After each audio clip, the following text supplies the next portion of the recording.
Om. Om. Om.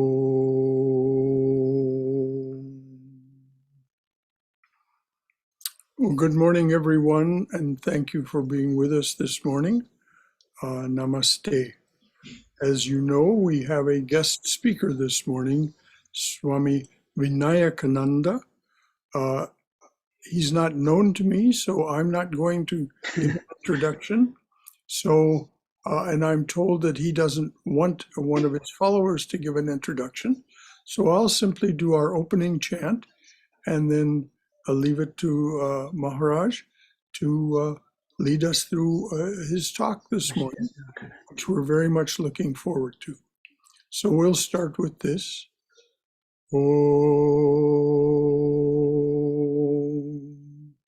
Om Sahana Bhavatu Sahano Bhunaktu Saha Viryam Karavavahai Tejasvina Vaditamastu Ma Vidvishavahai. Om Shanti Shanti Shanti. Om. May the Divine Being look over us lovingly as a mother and father. May the Divine Being support and nourish us as a mother and father. May we have the strength and skill to study together the art of spirituality. May no misunderstandings arise amongst us. Om, peace, peace, peace and beneficence unto us and to all beloved beings everywhere. So with that, I will welcome very gratefully. This Swami is very well known to someone that you love, Swami Harinamananda, who is the one who brought the Swami to the attention of this center. So Swami Vinayakananda, please lead us forward. Pragya Didi will introduce. Jai Ramakrishna, Jai Ma. Good morning, all. I'm here to speak a few words about Swami Vinayakananda-ji. Swami Vinayakananda was born in 1951 to a very pious and noble Hindu parents.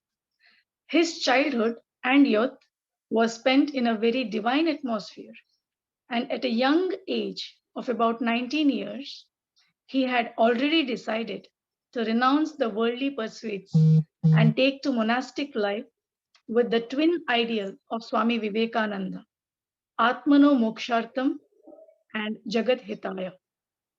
In 1976, Swamiji got initiated by the 10th president of Ramakrishna Order, Swami Vireshwaranandaji, and joined Ramakrishna Math and Mission in 1977.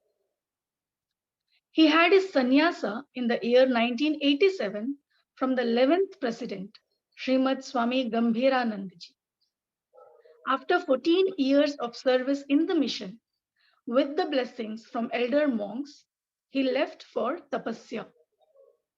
He entered the thick, uninhabited forest of Madhya Pradesh, the Satpura range. Living there all alone, surviving only on beaten rice and water, he spent about 4.5 years in the forest and 5 years on the banks of river Narmada, and then went to Himalayas to continue his tapasya.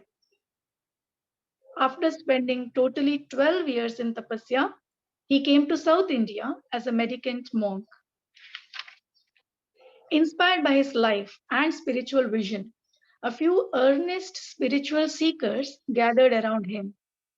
Many were ready to renounce the world. They formed a group, and that was the beginning of Sri Ramakrishna Ashram Belur Math, Udupi district, Karnataka, India. Today, Ramakrishna Ashram has 3 wings: men monastic wing, women monastic wing, and the service wing.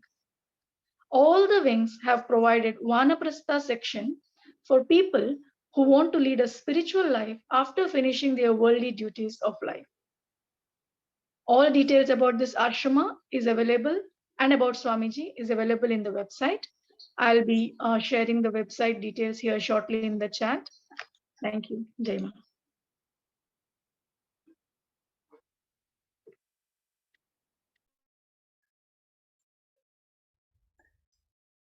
Namaste to you all. My loving respects to every one of you. I feel so blessed to be with you all today. It is so nice. From my early teenagers, I had two desires. One to live with the renunciates. Other was to be in the company of devotees. Throughout my life, I was blessed with these two rare gifts of living with monastics and being in the company of devotees.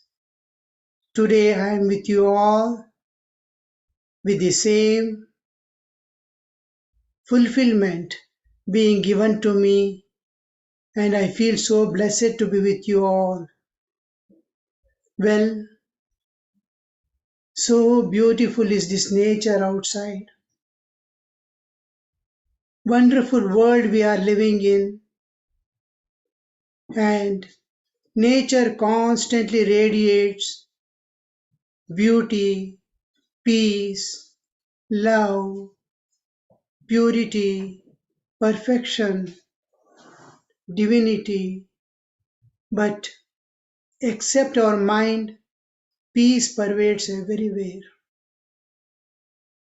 And the moment we are in tune with nature, we enjoy all these and manifest in our own lives. We will find great bliss and peace which will be radiating. At the very outset, I invoke the presence of the Lord of the universe who has come down to us in the form of Sri Ramakrishna, the Divine Mother, Mother of the universe and all beings, who has come down as Sharada Devi, and their eternal messenger, Vivekananda. And let us feel the divinity within us. We are all divine, and divine we shall be. Let the divinity shine in our awareness and consciousness constantly, making us feel blessed at all times in our life. So, with this invocation, let us enter into our topic, the inward journey and spiritual experiences. What is this inward journey means? All our senses and mind is constantly turned outward. To turn inward our attention, become aware of our own existence and dive within, sink within to reach the core of our existence, where we find we have landed into the transcendental realm of infinity, eternity. This is inward journey. Why inward journey? We are on the global platform today. Nowadays we see all of us are body conscious with materialistic demands. We have become body mind complexes, thinking, feeling, and acting, driven by our past momentum, vasanas. And in and through all our activities, what are we ultimately seeking? We are seeking peace, joy, bliss, and freedom. From ancient times, man has searched every corner of this world, every aspect of life, every interval that he can find anywhere, and searched for these three things. I want peace, I want joy, I want freedom. And in this universe governed by time and space, it is very difficult for us to find this everlasting peace, bliss, or joy. So we ultimately have to turn to the realm beyond. How to enter that? The external search makes us finally to come to transcendental realm. The thing is somehow or the other within the realm of this world, within the realm of matter, within the relative existence. There are two existences, the absolute existence and the relative existence. In this relative existence, you can never find the peace, joy, and we have to transcend this nature and go beyond. God or the reality is pervading everything. The transcendental realm exists at everything. You transcend that. Suppose there is a book. Transcend the book name, form, and qualities. You will reach the transcendental. But we cannot enter into anything. We cannot enter into anybody's existence. Only thing what we can do is transcend our own existence. Enter within. Dive within. And this is why we take up the easiest, shortest, and definite route to transcend this entire nature and go beyond. Swami Vivekananda says, each soul is potentially divine, and the goal is to manifest this inner divinity by transcending nature external and nature internal. How do we transcend this nature, external and internal? And we have to somehow equip ourselves to turn inward and dive within, stage by stage. And there are various stages by which man reaches the state by which he is fit to enter within. And this we see there are specific steps or the nature takes us through definite steps, but it may take long time. Now you see in every one of us there are three natures: human nature, animal nature, and divine nature. The Pashu Bhava, Manava Bhava, and Daiva Bhava exists in everyone. We have to destroy the animalhood in us, transcend the humanhood, and manifest the inner divinity. At what level we are, how we are transcending this and going beyond. And nature, of course, is taking us all towards that perfection, absolute perfection.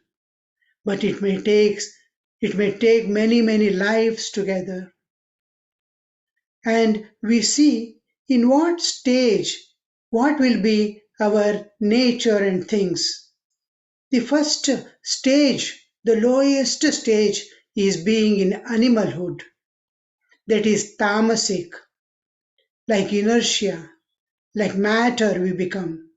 And in that state, we see what are our qualities. Will be having lot of sleep, craving for tasty food, demands of flesh, and this is what we are.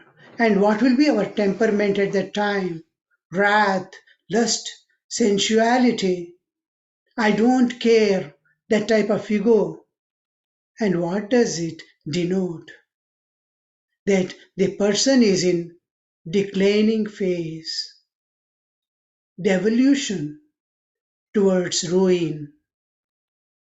And the second stage, second type of people, little evolved, we see they are lowly humanhood. That is tamas based rajas.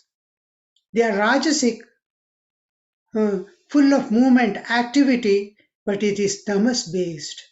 That is inertia based. And in that, what are the qualities we see is lot of desires. They want grand house, fine car, roaming about, rich food, dislike for nutritious fine food, beautifying the body, and all these things. And what is their temperament? We see they are full of anger, jealousy, greed. All these qualities you see, disobedience. And what will be the consequence? What does it denote? Is the person is in involutory process, involution. He is getting involved, involutory process. And the third, when we come, noble and virtuous, higher level of people. And there we see they are a little evolved humans. And this is sattva based rajas. They are rajasic. They are full of activity and movement. But it's based on sattva, wisdom, purity, divinity. Their base is that, but they are full of activities and filled with few desires. And in this, they have fulfilled all the needs of their life, no extra desires. They find simple living, simple food, simple, pure, nourishing food, helping others. They live in community life, loving each other. They bring values into life, and they don't, what is their temperament? They don't have greed. And humble, obedient, loving, calm, and pleasant nature. This person we see passing through evolutionary process. He has come into the process of evolution. He is evolving. And further we see another stage of humans. We are there, it's based on human divinehood. Animalhood, humanhood, humanhood we saw, two varieties higher and lower, and divinehood. In divinehood, we see living for higher ideals, self-sacrificing, discharging all the duties of life calmly as an offering to the divine, carrying out all the responsibilities of life, and you with universal love, intimately seeking the welfare of others. All these qualities we see in them, and they are generous people, dutiful, angelic, clean, such kind of noble qualities you find in them. And these persons are passing through transformation stage. They are undergoing transformation. You see Buddha, how he underwent sudden transformation, seeing people suffering. Like that internal transformation is going on. Then the last stage we have of the spiritualhood, animalhood, humanhood, divinehood, and spiritualhood. In spiritualhood, we see purity reflecting through their thoughts, through their body and mind, through their feelings and actions. You can see purity radiating, peace radiating, aspiring for God realization. They are internally at calm and balanced way of living. All they don't have attachment for worldly things. Wherever spiritual is there, they are there, giving themselves totally to that, and free from all the worldly desires for enjoyments. And these people, you see the characteristics or the traits in them, sublime, totally committed. Whatever they think they have to do, wholeheartedly, committedly they do, and radiate holiness. And these people are aspiring phase. So, whatever be the state in which, see, if we begin our life early our life, then it is possible that we can pass through. Suppose in teenagers like Vivekananda and others came to Sri Ramakrishna, if we come into the spiritual life, we can attend to all these things leisurely. But when we come a little late in our life, we have to take up shortcut methods. All these qualities which these great people possess, we have to bring into us fast, quickly, and get ready for our inward journey.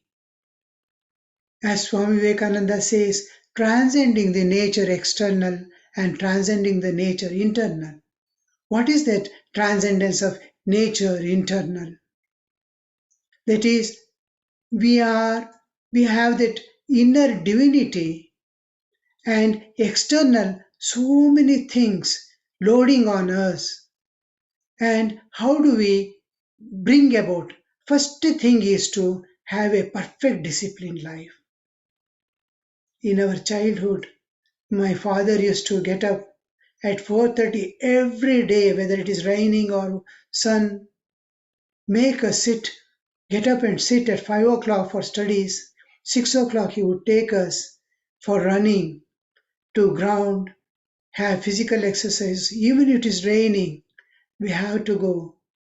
Never we missed. And till today in my life, not even a single day I got up after 5 in the morning. Wherever I'm in US, in somebody's house, at 5, I'm at the meditation hour. I'm sitting there. So whole life without missing a single day. This kind of disciplined life. It is easy. Only will we need. The sanyama, the self-control begins with getting up early in the morning at a particular hour and sitting. Get up, sit calmly, leaving all things, past, future, everything drop off. Be yourself in the presence of divine just for 5 minutes. Then begin your day. How beautiful it would be to be in that state. Our awareness guides our thoughts, feeling, and action. Fill this awareness with divine. Your thoughts will be divine. What is this awareness exactly? Look at our body, our existence. Externalmost sheath is body. Within that is energy level, what we call pranas. Energy in living being is called prana. Simple words. So bodily existence, pranic existence, then we have senses as you go inward. Behind the senses stands the mind, behind the mind stands the intellect. In intellect, there is the ego, I am. So this is the whole, all this from the body to this intellect belongs to nature. Apart from this, I have my own individual nature. That is my spiritual existence. This is bodily existence. Up to intellect from the body, layer by layer, it looks like I am covering various sheets covering my spiritual existence. And these layers of my existence, spiritual existence, and inside, deep within, if I go, there is my spiritual existence, which is eternally linked to the infinite eternal. And between these two layers, the bodily existence and my spiritual existence, there lies a region which neither belongs to Prakriti, the nature, nor belongs to the spirit, the Chaitanya. This place is called Prajna. Prajna. In English, we translate as awareness. A crude in translation, but gives some meaning, understanding. I am aware. This awareness is prajna. Anything that enters into awareness, a constant awareness, becomes our nature. So if this region is filled with divinity, we call it consciousness also. The just manifesting consciousness. The manifested consciousness is individual consciousness, Vyashti Chaitanya. The universal consciousness, the cosmic consciousness, Vishwa Chaitanya, Samashti Chaitanya. And apart from this, there is the consciousness which is bridge between the manifested consciousness and the internal consciousness, real consciousness. So this region, whatever enters, directs all the thoughts, feelings, and action. This in ISKCON, International Krishna Consciousness, Sri Ramakrishna is to remain in God conscious state. So if you become divine conscious, all your duties of life will smoothly go on by themselves, because mind and body is entirely given to the external activities. It is our external bodily existence. Let it remain there, loving all our people, doing all duties. Let in awareness dwell the Lord, the divine things, the spiritual existence of my own existence. So this is most important. Here we have to fill with awareness, divine awareness. We are divine. We shall be divine. So this is an important part, how we transform our internal nature. All things calm down. And similarly, how do we overcome the external nature outside? Is keep observing the whole universe. At all you are going about. One side you are aware of your spiritual existence, and on the other side look at the world with analytical mind. Every moment let the inner self-analysis also go on, external awareness, external analysis also go on. See, everything, every day is going. Our childhood has gone forever. Where did it go? Everything, if you observe, it is passing show. It's passing show. Nothing to be given so value. Everything looks like today, this what is happening or what is we are paying attention seems to be very important. Tomorrow it is no more there. You look at the newspapers. How exciting the news will be 2 days after it has gone. Where to pay our attention? Two things govern this world is impermanency and uncertainty. Everything is impermanent, and what is going to happen tomorrow is unknown. So this uncertainty, These two, when you constantly watch, you will see that you are free from raga, dvesha, attachments and aversions. Only love remains. I don't dislike anybody. I have no attachments. I want pure love and blessing. Similarly, ego mellows down. Where to show ego? Whom to show our ego? Where to get angry if everything is passing? So, what is going to be uncertain tomorrow? When your life is going to end, we don't know. Something happened. It hurries you up. Quick, quick, run, don't wait. Don't waste time. Every moment of your life is precious. Attain something for which human body is given. Have that fulfillment. So we are overcoming little by little external nature. We learn to titiksha, forbearance. If anybody says something harsh words, I'm able to bear. Am I so weak that I'm not able to bear somebody's words? No, I am.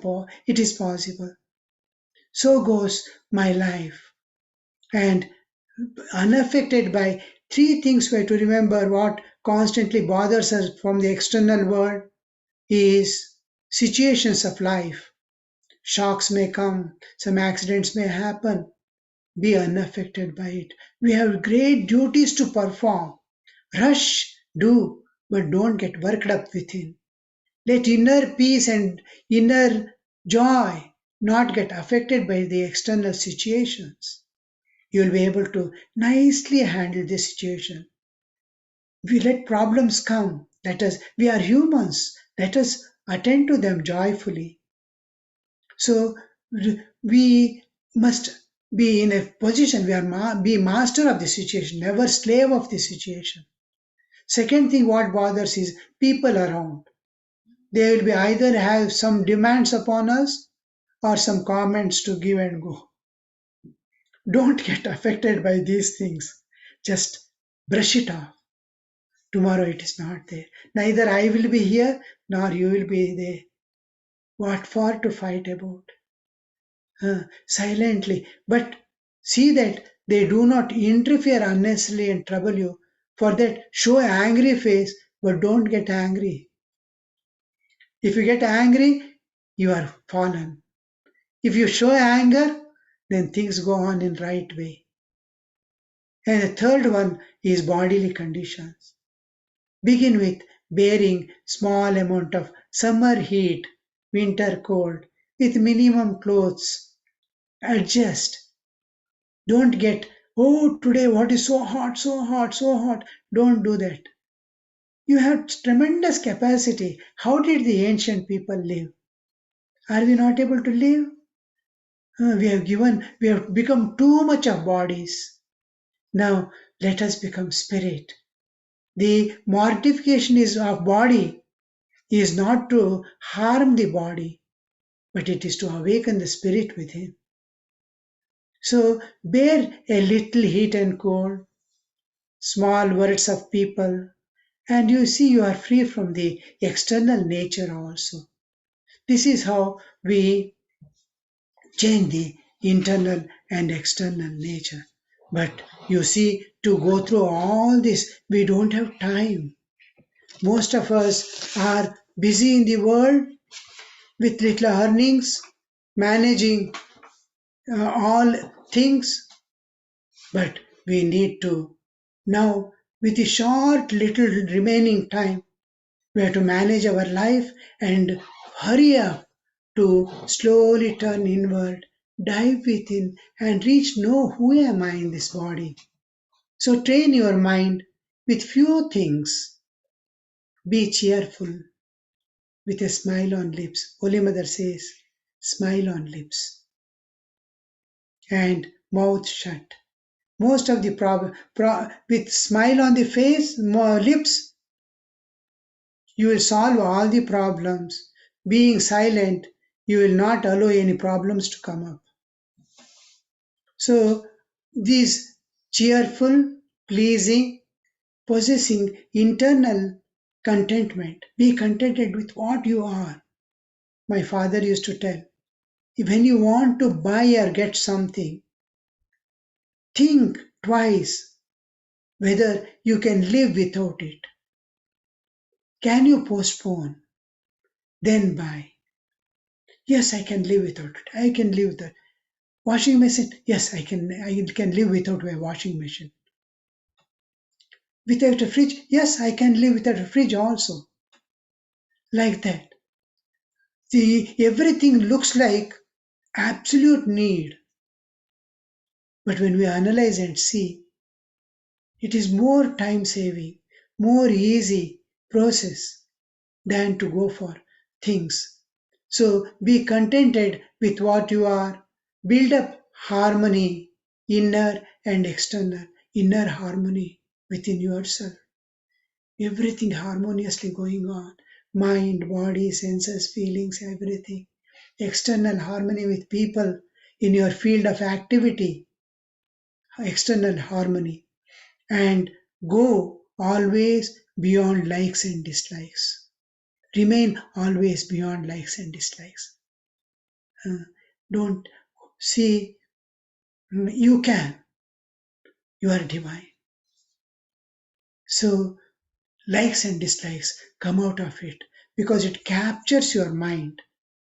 So, beyond and be free from ego, humble. Everyone likes you, everyone love you if you are humble. These few things, keep wishing good for all people, all beings, wherever they are, even plants and animals or insects. Wish them good all the time and seek welfare of all, love all, and serve all to the extent you can, and be filled with wisdom.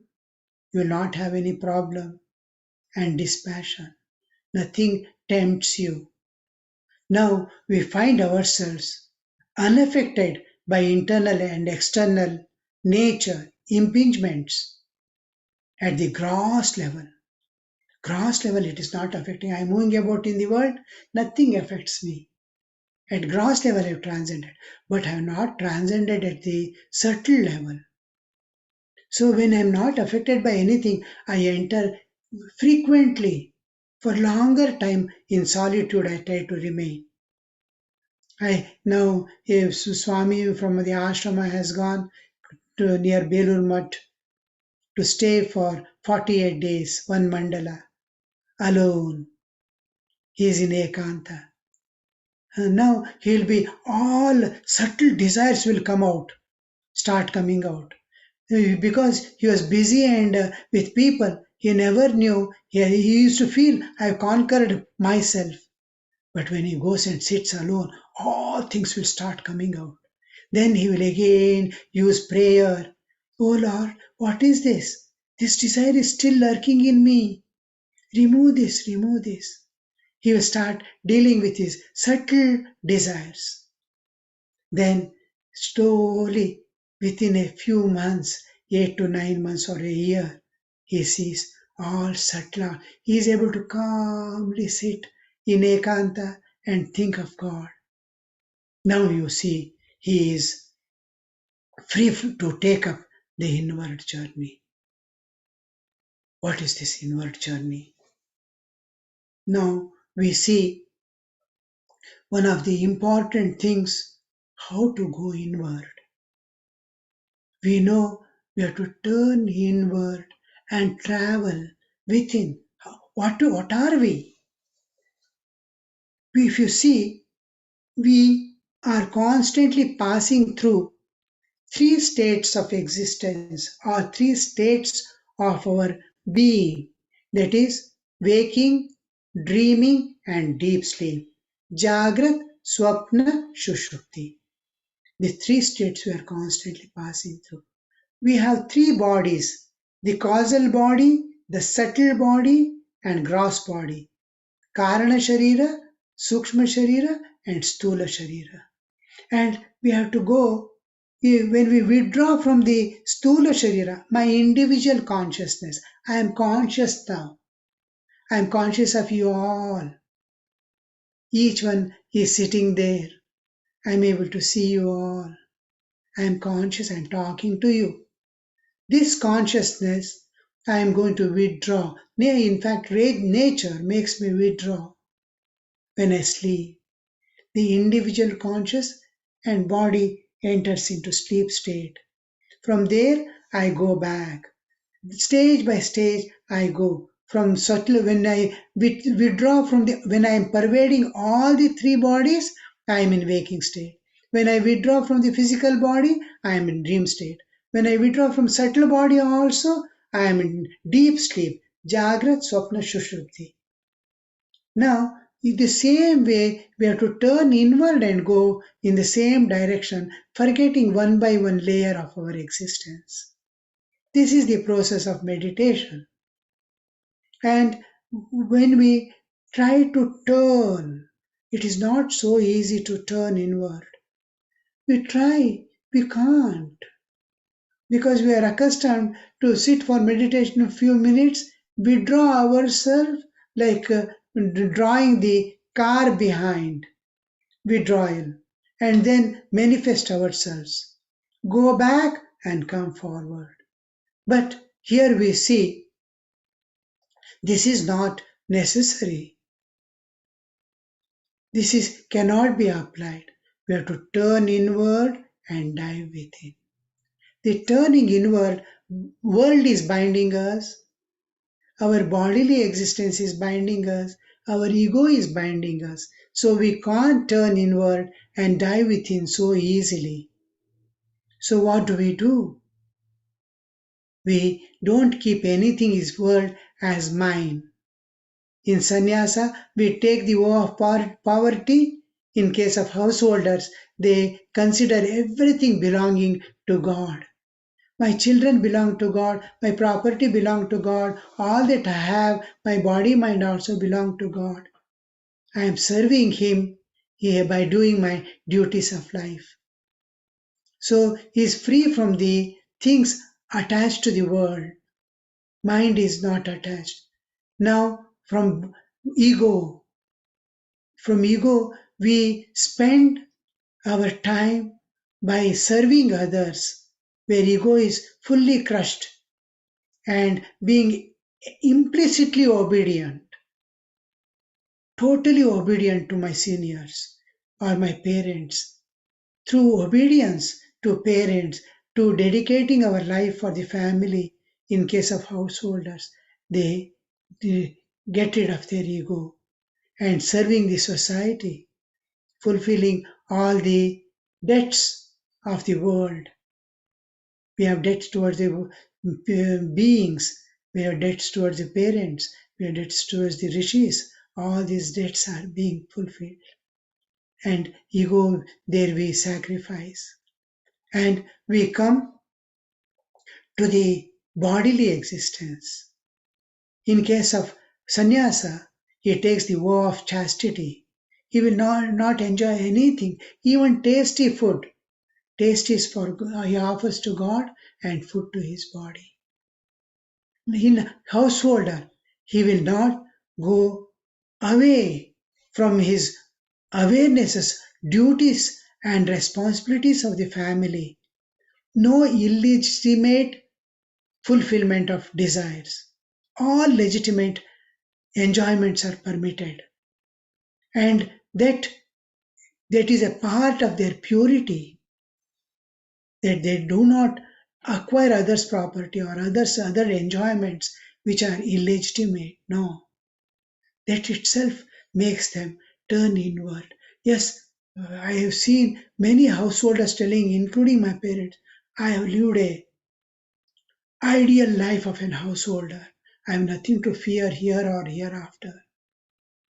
So the inward turning is possible. And what is this three states we have to understand? Just see how we sleep. The moment we withdraw, our mind In sleep, we enter the external, only bodily existence come to sleep. Our bodily existence alone comes to sleep. Inner things are working. Mind is working, senses are working. We are in dream state internally. So individual consciousness having withdrawn, it sees something is still going on. Body is lying down calmly. And I am totally, entirely new person in a new dimension with a new identity. I have nothing to do with my waking state at all. I am not related to that body when I am dream. I am entirely a different person. And this person is experiencing dream world, identifying himself with the dream body. Just like he was identifying with physical body, now he is identifying with dream body. It will be just like you are putting off your mobile, the cell phone. When you put off the cell phone, the external alone sleeps. Internal activity is going on. Daytime is going on. If you put for charging, it gets charged. And it's internally working. And suppose you remove the battery within, the inner work also stops. The stopping of inner work is deep sleep. Daytime, everything stops. But what happens to the data you are fed? Your addresses, photos, songs, do they get erased? No, they don't get erased. They go and stay in the hard disk or memory unit. This hard disk or memory unit is causal body in us. The software that is working when you put off the mobile phone, that is cell phone, is the subtle body. The external body is gross body. That is mobile bodily structure, which is going to be off when you put off. So just like we have three, and in Karana Sharira, that is causal body, all our memories, our knowledge, our tendencies, our desires, and all things, including our identity, goes to seed form and remains there in the causal body, Karana Sharira. And it will, leaving all these things belong to nature. The individual consciousness finally slips even from the Karana Sharira, comes to a point in the Vishwa Chaitanya, Samashti Chaitanya. Vyashti Chaitanya comes in contact with the Samashti Chaitanya. Individual consciousness comes in direct contact with the cosmic consciousness. Now, here the story it expands. Individual consciousness expands in the cosmic consciousness. It expands. This expansion is called Nada. The last point I go is called Bindu. The stages by which I go is called Kala.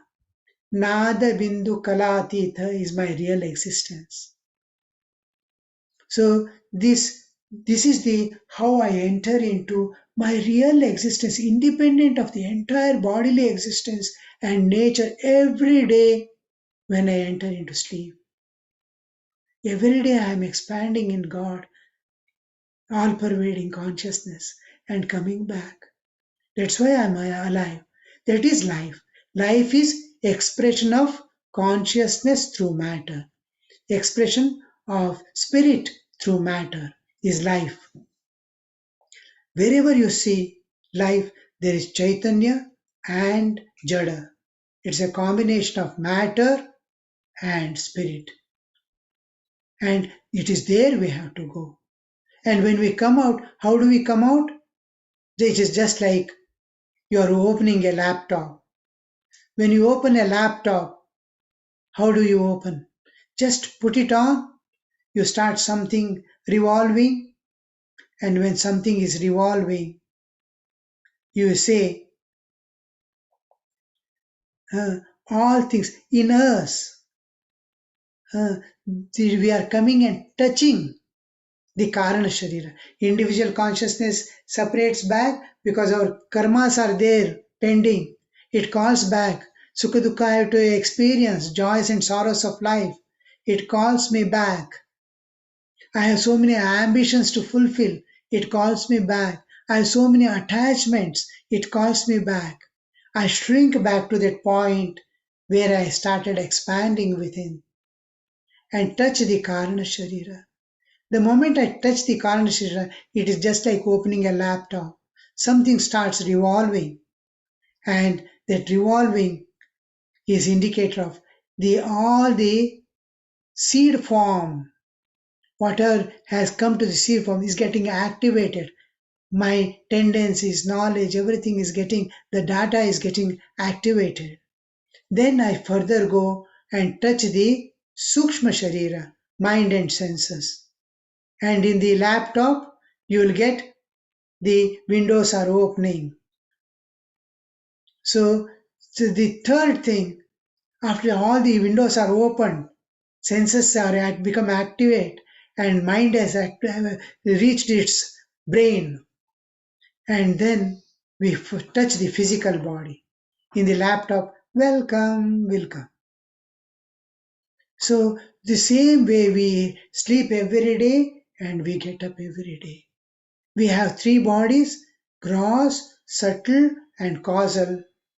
The hardware, software and working system, and the memory unit or hard disk.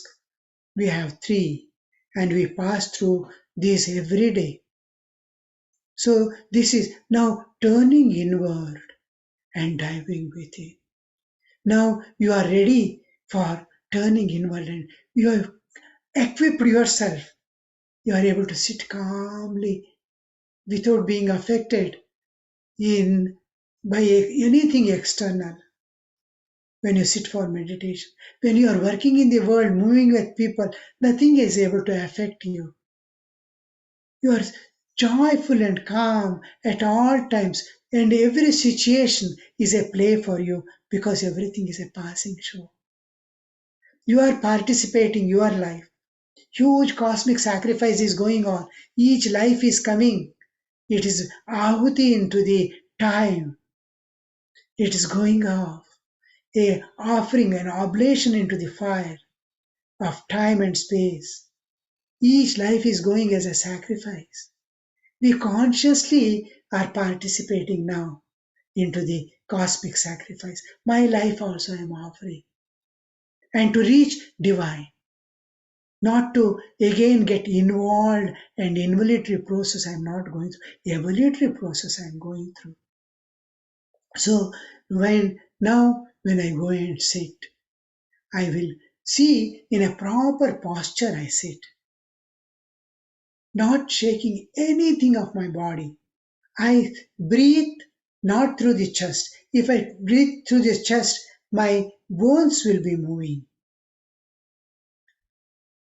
Now what I do is I breathe through my stomach a little when I am in calm position. I need a little oxygen. I will not even understand I'm breathing. So subtle, sweet, within the stomach, without moving any part of the body, it is absorbing oxygen by small movements.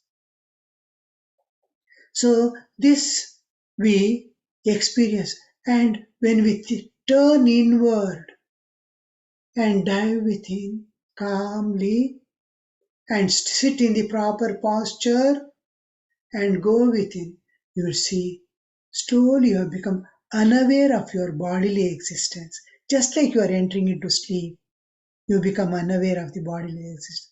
But you can hear the sound. You can see, oh, this person has come and gone away. But your body is still. You have crossed the Annamaya Kosha, the sheath of matter, physical existence. You have crossed. When you are able to hear people talking, but are not able to find how far your body is. Then you have reached that state. The second state, we go still deeper slowly because our sankalpa is there to reach the core of my being. Slowly, with the same calmness, with same love, we start diving within and going deeper and deeper. Deeper means just like you are entering into deeper and deeper sleep. Deeper means away from the external awareness. The depth is only 2 inches of our chest. But deeper means unaware of the, more and more unaware of the external world. Now, when you enter, the sound starts becoming feeble because of your deeper concentration, deeper attention, deeper absorption. In meditation, we alternate absorption and concentration. We get absorbed, like children getting absorbed in television. Like that, we get absorbed. Then we are able to go to the same point every time. We use concentration to transcend that and go beyond, deeper. So when we start getting absorbed inside, a sound becomes start feeble. Anybody talking, sitting by the side, it looks as if it is far away, some sound is coming from far off. Then finally it ceases, it stops. And you see, you cross the pranamaya kosha. And you see you are landing in the manomaya kosha. You feel yourself so light. You are one of the thoughts of your own mind. Mind is there, and you are like a small kite flying in that mind, your own mind, your awareness. So light, so joyful, so much freedom, and you are in the depth. This is entering into Manomaya Kosha. You will see small waves of thoughts coming and going, like a small music is going on, unaffecting you. Maybe concerning you, thoughts are coming and going, just like in dream, thoughts are coming and going. These are also coming and going like music without affecting you. So you are in Manomaya Kosha, the sheath of mind. Now you have to go enter into Vijnanamaya Kosha, most difficult part and impossible for most of the people to go beyond the barrier of mind. We have never tried to go beyond the barrier of mind and see anything, perceive, but we have to go. And when we go beyond this mind, enter into Vijnanamaya Kosha, every day you start going months together to the depth. You will not know how to go, where to go. But your sankalpa, I have to go to the depth of my being. There is the eternal. There is that infinite ocean of bliss, peace, love, absolute. That awareness is there. Some kind of light mind finds, intellect finds. Mind merges in intellect after while entering into Vijnanamaya Kosha. So all this, some search will be there. Where is it? Where? You go to the most deepest point in the mind and start knocking there. It is called knocking at the door. Every day you go and wait. Oh, how to go further, how to go further. I took about 14 years waiting like this every day without fail and spending whole night in japa and meditation. Because daytime we have the duties of life. We have to work in some department or other in the but only night we get. Apart from morning and evening meditation. And one day, every day you start going and coming, again tearful prayers, open my heart, let me inside. One day you see most unexpected day. Suddenly it opens, you collapse within. And you are in a different dimension altogether. What is this? Where have I come? What is this? What is this? A unknown joy, unknown peace, which we have never experienced and is beyond our imagination also. You experience. Because you're totally free from bodily existence. From Deha Bhava, you have come to the Jiva Bhava. From the bodily, physical bodily existence, you have come to the individual transmigratory existence of yours. You are not the Deha now. You are Jiva, is going from one body to another body. And how much of freedom you might be experiencing, free from body. And that day, we will not know how long. And what is this also, you will not know.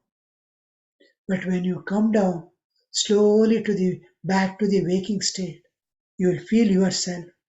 You experience yourself rather, that you are not body. First time you have seen the light of consciousness there. Chaitanya. Till then, Chaitanya, God, everything is like light for the blind man. First time you experience what is Chaitanya, what is consciousness.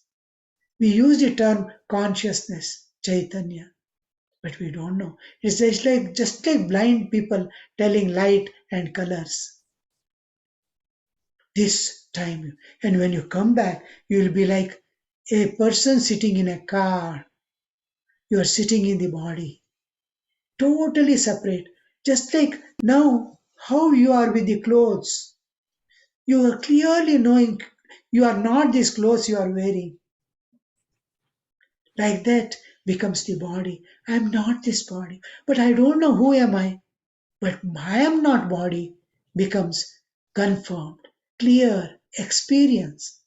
And this remains for the rest of the life. And this is called Dhi Prachodana, Dhiyo Yona Prachodayat. Awaken my spiritual consciousness. We are spiritually sleeping and physically awake. What happens when you're spiritually awake? You'll know that you are not no more body. But you will not know because you are in Jiva Bhava. And from that day, and this is what we call spiritual awakening. Sri Ramakrishna on the Kalpataru day at the Kasipur Garden House used to touch everyone and say, may you be spiritually awakened. Tamar Chaitan Hok. And he is to spiritually awake. And all the people who had gathered there, irrespective of their spiritual status, Sri Ramakrishna bestows them this free gift of being their own self independent of body. And imagine this is first experience, and next day you want to go back, you don't know how you went.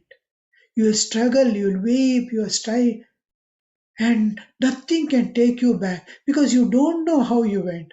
You again go to the door and start banging. Deep inside you go. You don't know how you entered that state. It takes many, many months of struggle again to enter second time. Slightest understanding that I have gone and come, that much ego is sufficient not to allow us back into that state again. I took 9 months to enter for the second time. And it was one of the Holy Mother's birthday. Mother graced me to enter again. Then it becomes a little more frequent, 2 months, 3 months, once you go and come. Then you will see clearly where you have come. How do I go? What will be the state of mind? How much humble and surrendered soul I must be to enter into that state. All these you start gaining like child walking, little by little. And then one time when you go, you will see just like you are sitting now, I am sitting in the room and sitting bright light outside.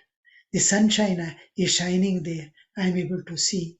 Like that, you see deeper layers of your own existence. In deeper layers, you are there,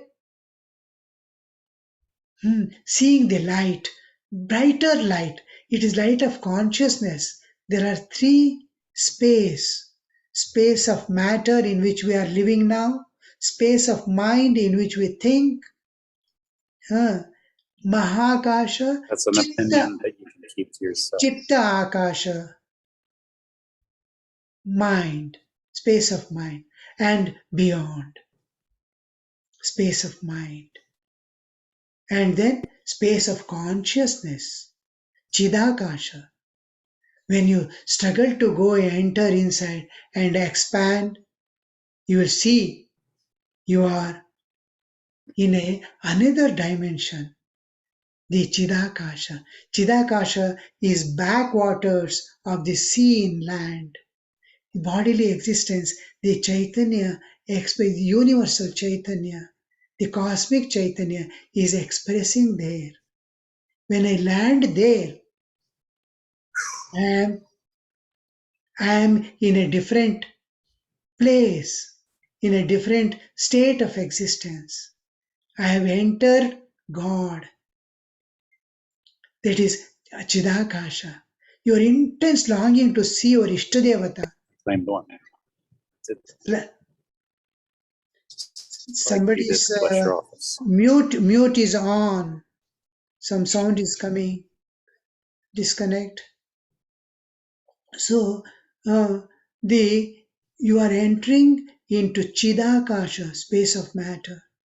Sri Ramakrishna says, you see, how he enters into spiritual experiences. Like that, you are entered into spiritual space. There you will see your intense desire to see your Ishtadevata is slowly making that light of the space. It's consciousness. Here it is matter, space is matter. There is space is consciousness. It condenses and becomes just like when cool air, the temperature falls down, the humidity becomes fog and appears before us. Like that, this consciousness takes the form of your Ishtadevata. You will see Sri Ramakrishna or Krishna or Rama appearing in physical form, more real than we see each other face to face, because we are in the world of extreme ultimate reality. Dream is unreal compared to waking, where this superconscious state is real, more real than the waking state of ours. So you see God there, in which you don't have body. You are intellect with ego, pure intellect charged by consciousness. Though intellect belongs to nature, it is charged by consciousness. You enter into consciousness. Chaitanya, you entered into space of consciousness. And there God has taken his form.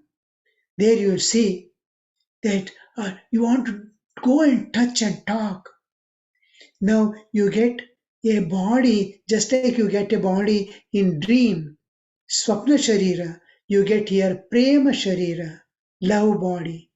Sri Ramakrishna speaks of this love body. You get a love body. And there is no energy, prana to move about. Just like we do prana pratishtha in image, God does prana pratishtha in us. His prana enter into me and I start moving about. I run. And how many lives I spent in search of him in the world, thinking that this will give me enjoyment, this will give me peace. Now I have come to the real, my own home. And what would be? Now you start speaking, talking, hugging, loving in various ways with that every entry into this is Samadhi Sthiti and this is Savikalpa Samadhi. And in this state, Each time you enter, it may take 3 weeks or 4 weeks or 6 weeks. Each time you go, your intimacy with God becomes more and more. You become more and more intimate. You are already His own part and parcel. Yet in that, the intimacy increases. And you start becoming each. Two lovers cannot sit together for long. They want to become one. This struggle to become one slowly dissolves their name, form, and qualities. The Jiva who has acquired Prema Sharira, his Prema Sharira starts dissolving. God has taken the Chaitanya Chidghanakai, Chaitanya Swarupa. Here his form also starts dissolving. We start becoming Ekarasa and we move towards the Nirvikalpa Samadhi, where there is one without the two. This is what we see, and this is the various ways are there to reach. Time is fast running. So this is generally how we move, and each one of you, by the virtue of having a human body and having come to the feet of Sri Ramakrishna, it must not be difficult for any one of you to reach this state. It is possible. Begin from today what you have heard. Little time, 15 minutes in the morning, 15 minutes. Calmly sit, leave everything of the world alone.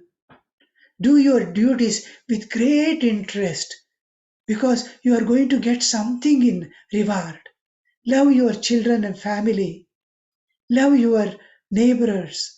Do whatever service you can.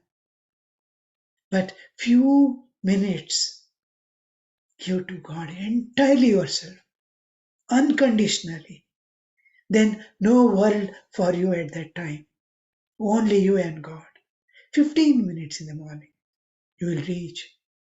Once you spiritually evolve, you can wipe the tears of thousands of people, show them light, give them solace. You will be a great treasure in this world. You will be an instrument in the hand of God. So, shall we end here? Any questions are there? Our Shankar Maharaj, what he has got to say? Well, Maharaj, what can I add to what you said? I can only ask, what is the most powerful tool that we can be given to make this inward journey more possible? Love of God and love of beings. Love all beings unconditionally, without any differentiation, trying to see divine in them. And love God intimately in whatever form, in whatever way, be it Christ or Allah or Rama or Krishna or Ramakrishna, whoever, whatever. See, they are all different waves in the same ocean. Dive in any wave, you are entering the same ocean. So the difference between the wave and no wave can exist without the ocean behind. So every form and name belongs to the same ocean. So love intimately that form, and we are all ripples of the same ocean. We may not be waves, we are ripples. And we have same divinity. Ripple also belongs to the same ocean. Wave also belongs to the same ocean. We are all divine. We have forgotten, we have lost our identity and built up an identity having come to this world, and it remains only in waking state. Nature takes us every day to the other states of existence, Swapna and Sushupti, to show that this is not real, my child. There is a real beyond. Go ahead. Mhm. So, love is the important tool. that with which we go, and wisdom in the world to remain unaffected by it. Thank you, All Maharaj. right.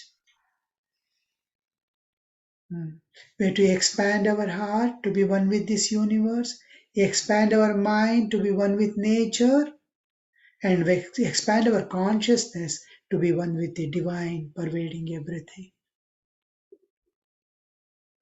All of you who normally speak up and ask questions and share your own wisdom, please do so now. Namaste Swamiji, my name is Bhagya and I am from Atlanta. I have one question about the spiritual sadhana. Does the, like we are born in India and we know there are so many saints, India is a spiritual land. Does the spiritual sadhana and that effect makes difference in the bhumi where we do the sadhana? Like in India it is more effective because it's a land of saints, spiritual land, and in America it's more of a modern science land. So does that make any difference?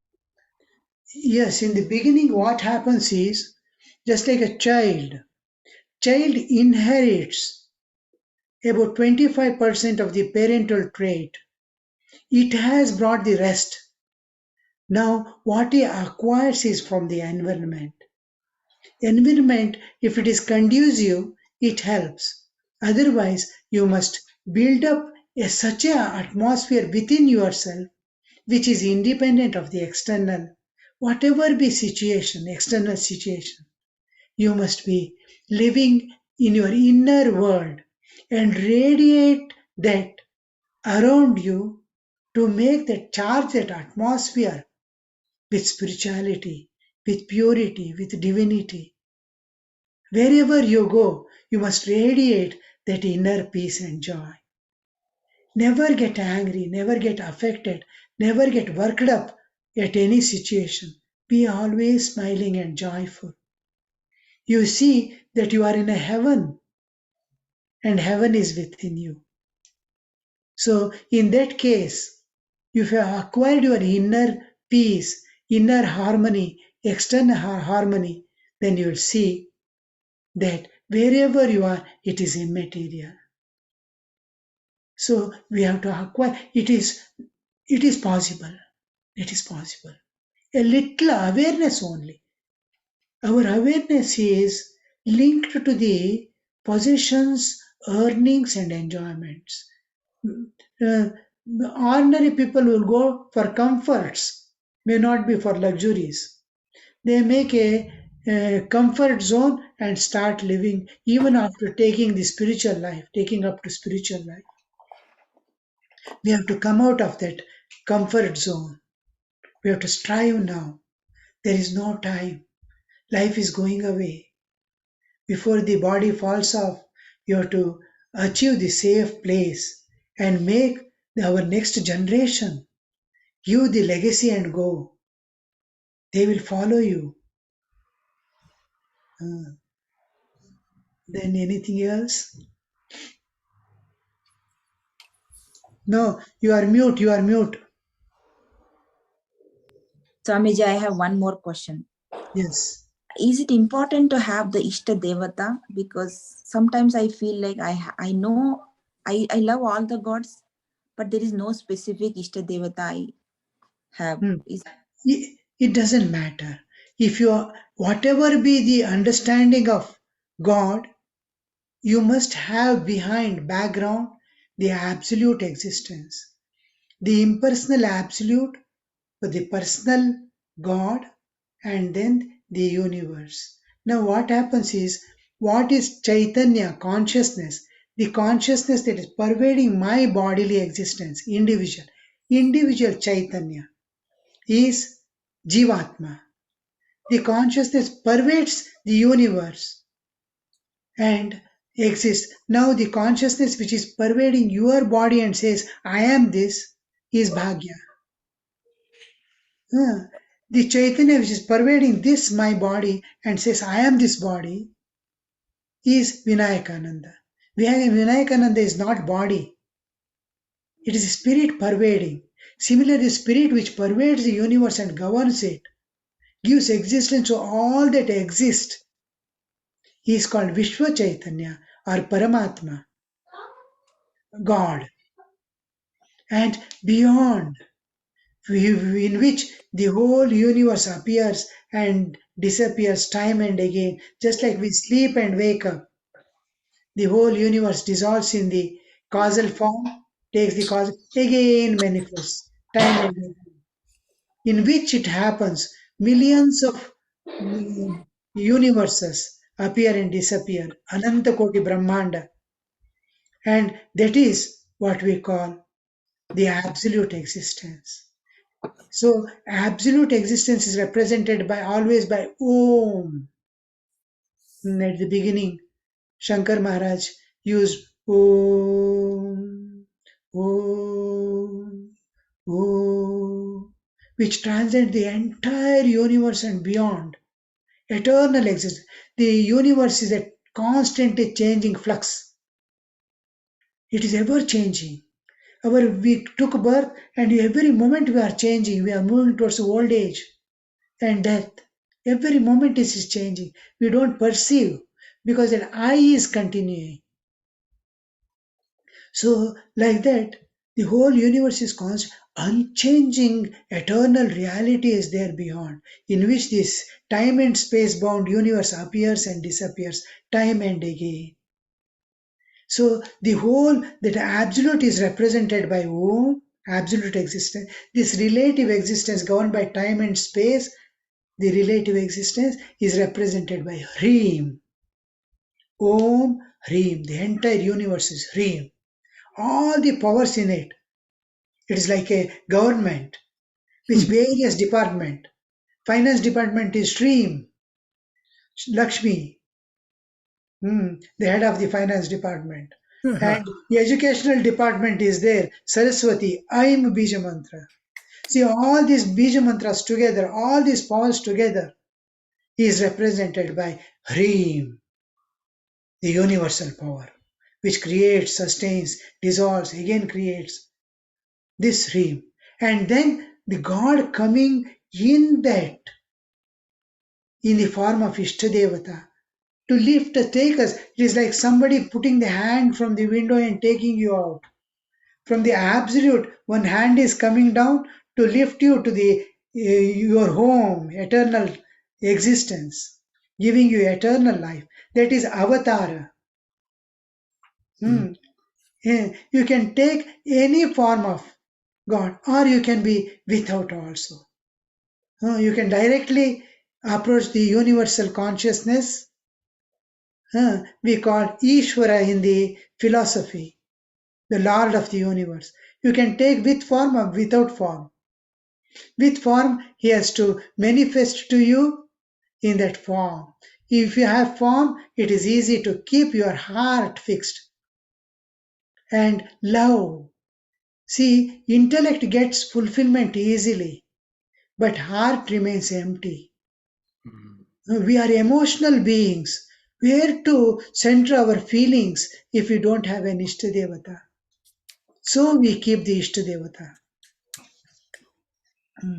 Without it, we can go. We are going through bypass, that's all.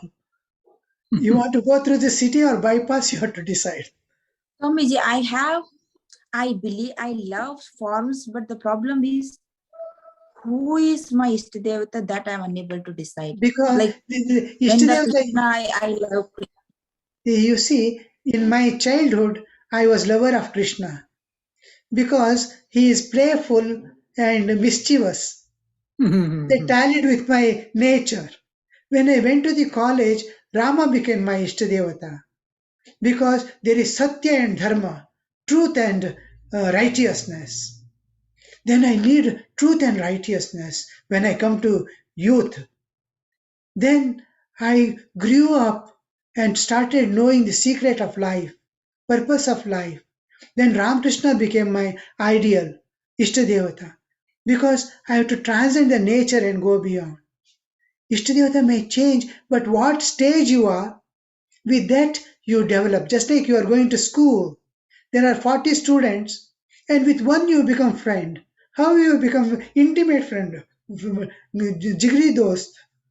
how you become is your nature and that person's nature tally.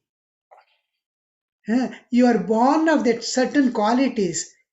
Sri Ramakrishna used to say, if you are bhakta, you love Vishnu. If you are jnani, you will love Shiva. If you are endowed with both, you will start loving Divine Mother. Because Shakti is common to all. When a new person is to come, unknown and unseen, is coming to Sri Ramakrishna will mentally offer one tulasi and bilva to that soul which is coming. That soul, independent of that person doesn't know. That soul accepts one of that. By that he will know he belongs to bhakta, devotional, or jnani, the knowledge oriented. As he comes, the same talk will be going on, or bhakta or jnanis. And he becomes the intimate with that. He finds homely. Sri Ramakrishna becomes homely for everyone. Because why did the direct disciples call him Sarvadeva Devi Swarupa? Is not only they saw all devas merging or emerging from him. Because everyone started endearing and seeing his Ishta Devata there. So, with your nature, what tallies will be your Ishta Devata. It may change later on.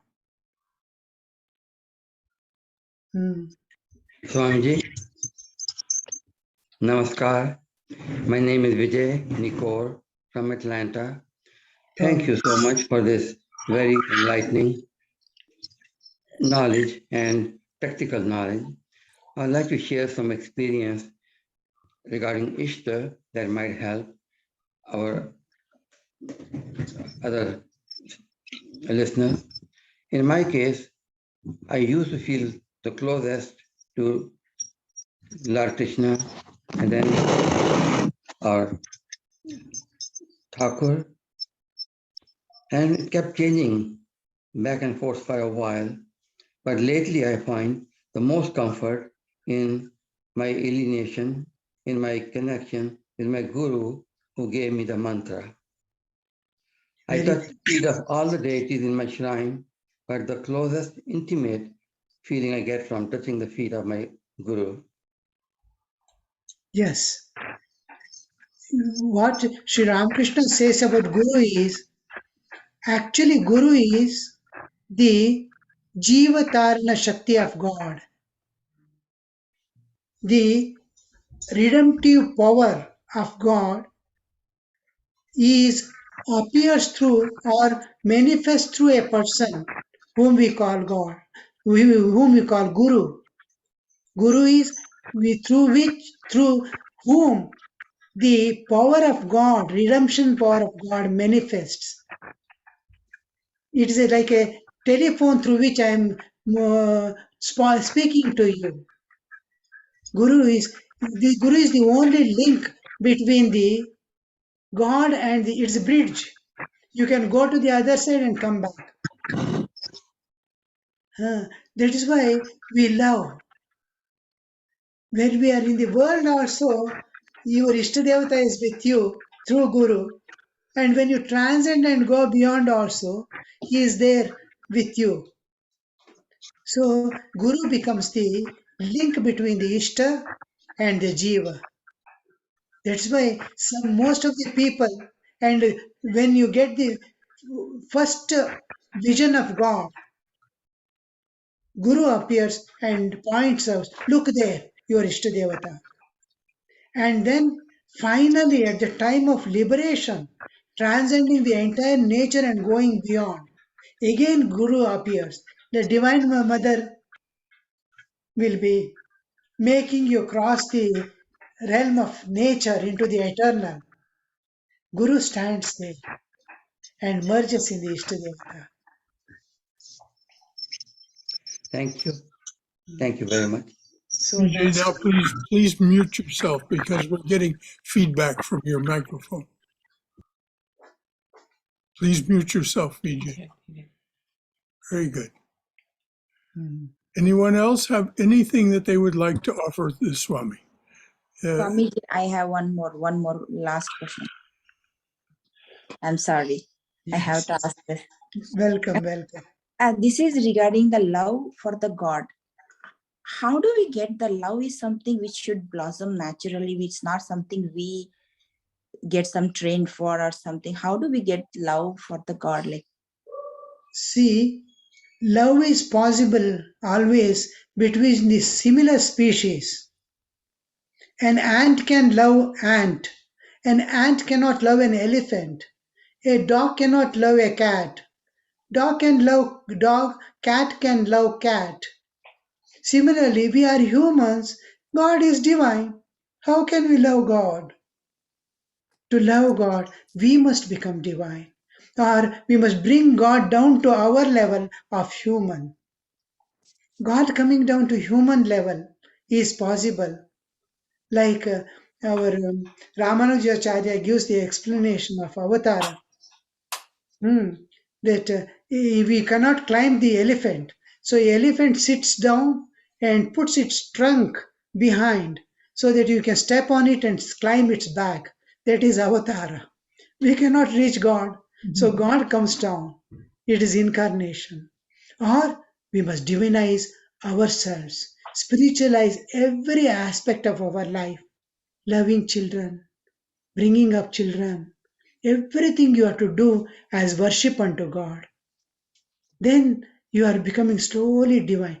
Try to manifest your inner divinity. The first part of our lecture was how to manifest our inner divinity. To manifest our inner divinity, see divine everywhere, in all.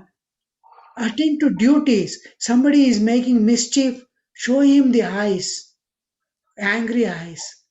But don't forget to see the divine in him and don't forget your own divinity. It is just play going on. Allow the drama to go on. You play your part, but don't get affected by it. So when you manifest your inner divinity, you'll feel great affinity towards God. You cannot forget God. You cannot leave Him. Similarly, whomever you see, you'll fold your hands, Ram, Ram, Ram, Ram. Because you are seeing the same divine in everyone. Shivananji Maharaj, Mahapurush Maharaj, whoever used to come in his last days, you see a Brahmagnani who has transcended the entire nature and has landed in the he is whoever used to come, he used to fold hand and watch that person coming. And till he reaches him, he is keeping his hand folded and looking at him curiously. And when he comes and stands before, then also he is not able to come down. He is seeing his Ishtadevata, that is the person's Ishtadevata. Suppose he is a worshipper of Rama, he is seeing Rama coming. Because in his awareness, Rama is there. A Krishna's devotee is coming, he sees Krishna Krishna coming. Like that, who sees the Ishtadevata, he sees and then keeps on. Slowly he comes down to normal consciousness again. We have to become divine. See divine everywhere. Then neither you can separate from God and God can separate from you. Bond of love becomes so powerful. You'll be in ecstatic love of God all the time, doing your duties of life. See, in the name of spiritual life, you should never leave the duties of life. This is an important teaching of Sri Ramakrishna and Bhagavad Gita. Bhagavad Gita reinstates time and again how to live in this world and attain God. Both are, you have to give equal importance. See that your family life goes on smoothly without any jerks anywhere. And you give whatever you earn to your family. Similarly, just like wealth you are giving, you'll give spiritual wealth to them also. They must be happy throughout their life and transcend the nature and go beyond. So build up. You will love God because God is loving you all the time. Hmm. Anyone else have anything else they would like to offer or ask? Maharaj, Amadas here. I'm a devotee from Athens, Georgia. And this heart is smiling very big at your words of Guru being the redemptive part of God. There's big relief in that for me. And my question is this.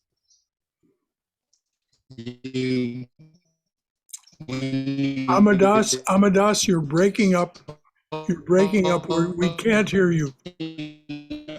We're not hearing you at all, Amadas.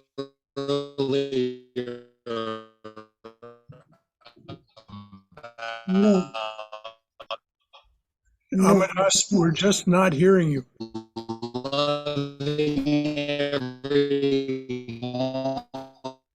no, we are not hearing. Amadas, we're not hearing you. You have to either change your location or change your device because we are not hearing you. He's muted himself. Oh, maybe he hasn't. No. He says in the chat he'll pass. Okay, tell him to mute himself or mute. He has. It's the delay you're hearing. I think it's fine.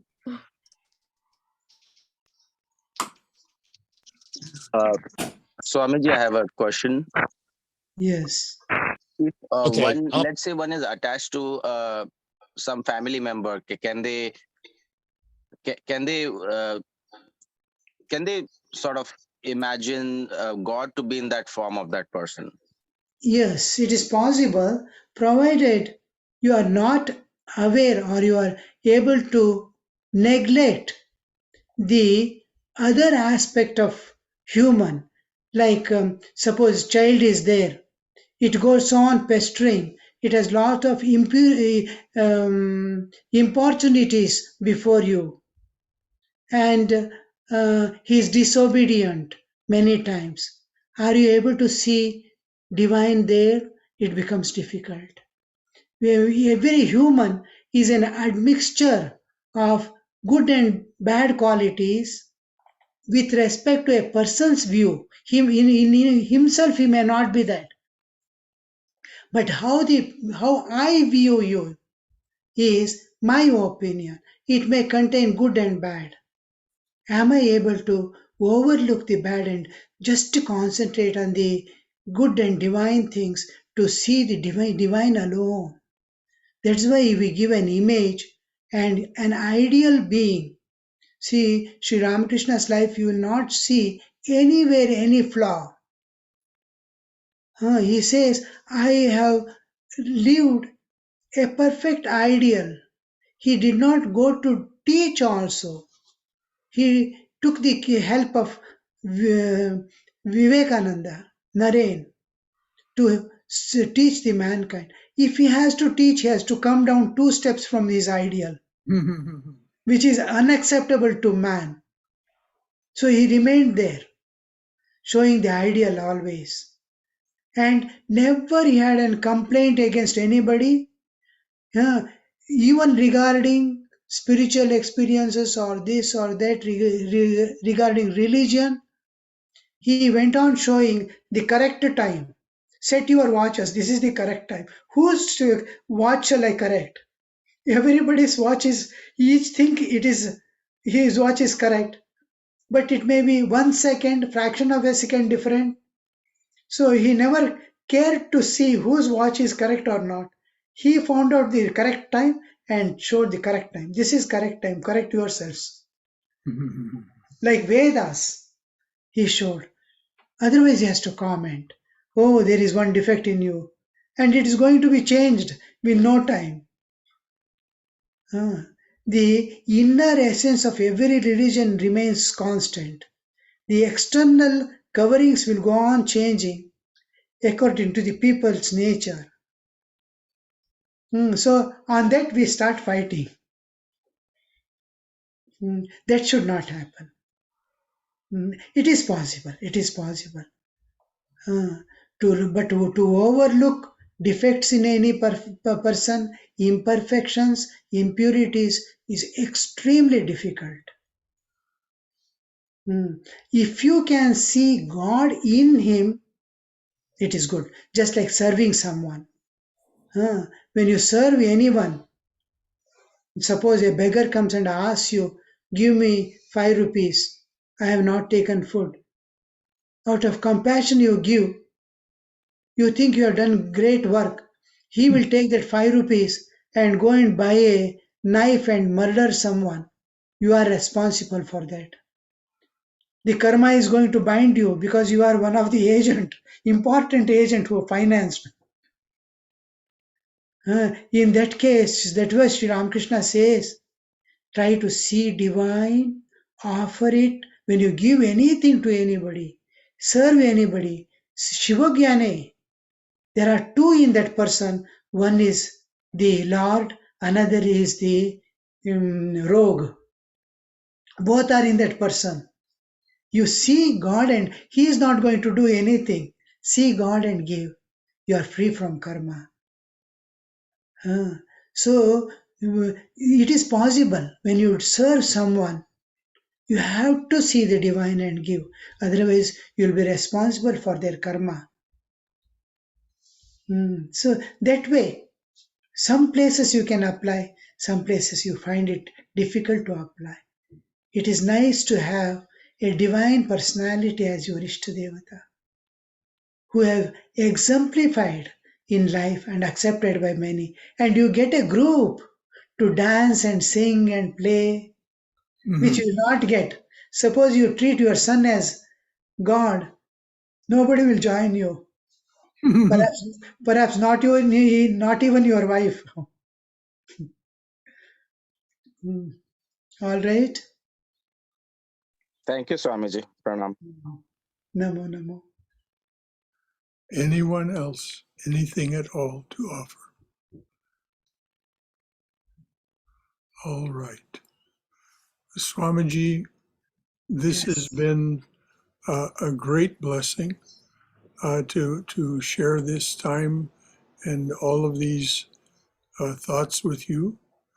May they be assimilated by each and every one of us who was in attendance. We know that their radiance goes far beyond this moment. And you mentioned the word solas. That's the root word is soul or sun. The solace that you offered is a radiance. It spreads and spreads. And so with that, I'll offer our usual closing prayer. Om. May there be peace in outer space. May there be peace in the sky, on the earth, and in the waters. May there be peace in the herbs, the plants, and the trees. May the gods be peaceful. May the whole universe be pervaded by peace. Let that infinite universal peace prevail throughout my being. Om Shanti, Shanti, Shanti, peace, peace, peace and beneficence be unto us and to all beings everywhere. Jai Shri Guru Maharaj Ji Ki Jai. Durga, Durga, Durga. May we be safe. May we be healthy. May we be cheerful. May we have peace of mind. May we go forward in the loving and protective embrace of the Divine Being as our Mother and Father. Once again, Swamiji, thank you. This, as you all know, will be on our YouTube channel for those of you who wish to listen again. And so, Swamiji, do you have any parting words for us? Only prayers that everyone must attain the absolute peace, the peace, love, and bliss. That's all my prayer. Wish you all the best, and anything, anytime you have any questions also you can send on the email. I'll be extremely busy and I may take some time to write. Our Meghanam also is there who has sent some. I'm not finding time to write her answer. Every day so many people are gathering. I'm going somewhere talking to people. Till I go back to India, I'll be a little busy, but sometime or other I will answer all your questions. I'm sorry that I could not meet you personally, you all. And how nice it would have been to be in your company. I love to be in the company of devotees. Yes. Well, Maharaj, I can certainly see why it is that Swami Harinamananda wanted to bring your presence to our attention. And may you be well and in bright spirits, Maharaj. May all blessings be on us all. Yes, yes. And so, with that, I'll sign us off. Yes, yes. And namaste, pranam, and Namaste, namaste. Jai Shri Ramakrishna Jai.